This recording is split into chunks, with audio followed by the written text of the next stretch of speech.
The phrase "it doesn't matter how you start, it matters how you finish" emphasizes the importance of the end result or outcome rather than the initial steps or beginnings of a process. This sentiment is often used to encourage perseverance, resilience, and a focus on achieving success regardless of the challenges or setbacks encountered along the way. In various contexts, this saying can be applied to personal goals, projects, relationships, and even life in general.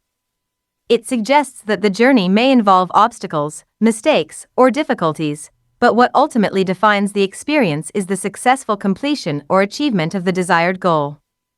It promotes the idea that individuals should stay determined, learn from their experiences, and keep their eyes on the ultimate objective.